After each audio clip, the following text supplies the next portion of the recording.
Hi guys, so I'm here with Matthew Cheen, Head of Sales and Marketing for MG, and we're going to discuss the new XS, which was revealed at today's London Motor Show, and a few other bits and bobs as well. So, what is your main aim with the new XS?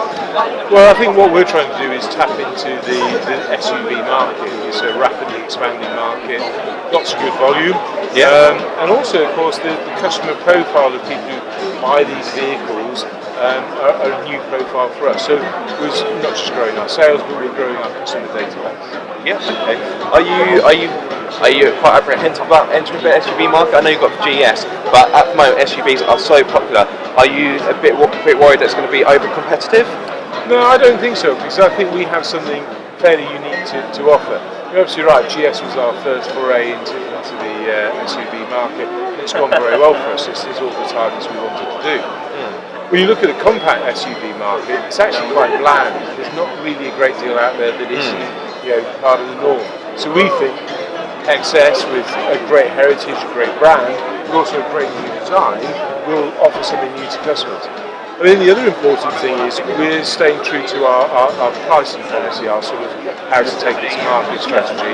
And XS will not only be packed full of specification and great quality and extras that you normally have to pay for, but our price in the market when we launch later on this year will be a lot less than the competitors. Okay, I know the full specs and so forth and specification hasn't really been released yet, but what kind of price point are we talking about? Well, quite rightly, I'm not going to tell people what the price is. We've got a long way to go. But I mean, I would confidently say that somebody buying a car like this on a 5-year 0% conditional sale, you'll probably be saving themselves something in the region of £90 to £100 a month. Wow, okay, that's quite a big saving. Exactly. Now, I noticed it's very much a more upmarket look from previous MG models, and that also transpires in the inside as well. And it's definitely more upmarket, it's definitely a more premium package. Is this something we can expect to see from MG moving forward? Yeah, I'm not sure I'd say upmarket. What I'd say is what you're seeing is the evolution of the brand and the improvements in specification, improvements in design. We have a lot of designers working for us both here in the UK and in China as well, and all they're concerned about is making sure that every product we bring out is better than the last and carry on moving the brand forward. So I don't think what we're seeing is premium. What we're seeing is the next level of improvement that we brought into our cars. Are we going to carry that on into all our cars? Absolutely, and we'll never stop trying to improve as well. So when you look at things like the front, that's our new global brand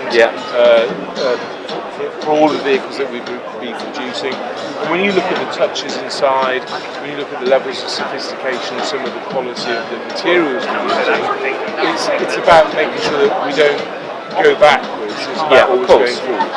Of course, fantastic. Now, I'm assuming it'll be offered in both 2-wheel and 4-wheel guys. No. If you look at the compact SUV market, 4-wheel drive is not something that's really necessary.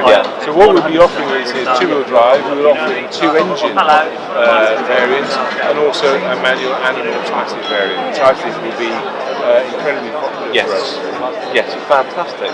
And yeah, I have to say, the new look is definitely quite striking. Good. And this I can't remember the name of this red. Dynamic red? Dynamic red. Yes. Yeah, It's a very nice colour as well. So in regards to the brand, you've got the GS and you've got the got the XS as well. You've got the larger SUV and the compact SUV. Moving forward, what would be your next model? Obviously, you've only just sort of launched this. But I mean, see the brands moving forward. Well, we obviously have in the background there, we have MG3. Yes. So next year that gets a total facelift, and that will have this front end as The well. design language. Exactly. Yeah. That will be carried over to MG3. We've got other vehicles in the pipeline. We're looking at a crossover SUV as well. Okay. Obviously, you'll have seen the pictures of eMotion coming out to Shanghai, which is a fantastic product. So we're looking forward to getting that. GS will eventually be replaced as well as a model. And what we're really aiming at is sort of around about 2020, 2021 to have a 4 or 5 car lineup that will deliver a sort of 20,000 to 25,000 vehicle sales. Okay, so you mentioned the eMotion, which is of course your electric concept, if I'm not mistaken. Will MG be entering the autonomous world? Is that something that brand's looking at? Again, it is absolutely something that we're looking at. We're very lucky in the fact that being part of this enormous global company, that we are able to investigate and look at different technologies, which some companies our size wouldn't be able to. So when you look in our parent company, there are electric vehicles, there are hybrid vehicles, they're looking at autonomous. So you name it, we can always pick and choose depending on where the market is going, and that's the important thing. No one wants to be a Betamax when everyone goes to VHS. Yes. So we'll be very much a faster adopter of the right sort of solution. However, putting an EV powertrain in here is not out of the question. All the technology exists. It's just adapting it to whichever vehicle is selling the best. Okay. Now, obviously, the MG6 is no longer in the lineup. Is there going to be something to replace that? No, at the moment. I think it's very difficult when you look around you at something like this.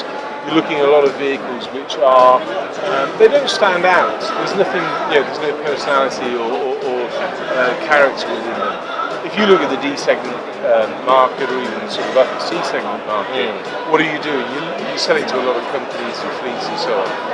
Do I want to be building and designing a car that I then have to discount to sell to a company?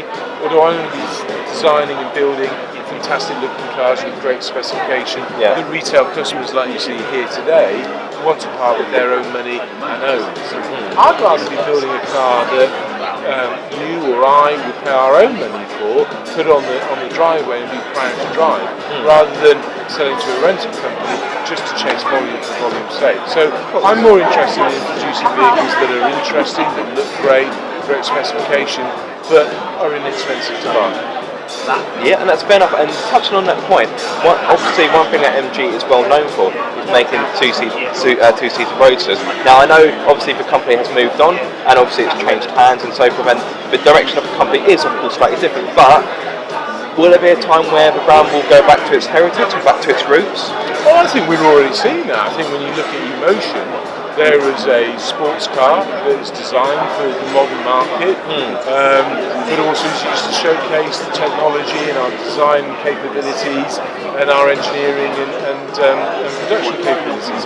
So it's not about will we ever produce a two-seater sports car, but if you want to see sporty, great-looking cars with fantastic technology from MG, it's already happening. Yeah, it's just around the corner.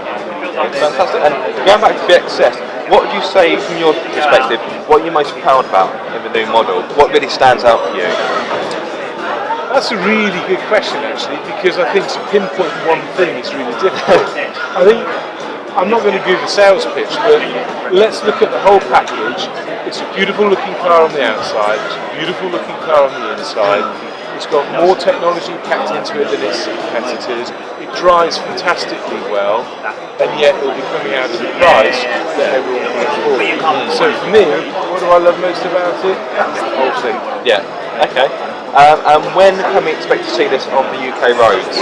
Well, this left-hand drive version will be used all through the summer. We're taking to shows and events and so on. But the actual launch date of the vehicle is Q4 of this year. Fantastic. Well, Matthew, thank you very much for your time. It's been a pleasure talking to you, and good luck with the new XS model. Thank you.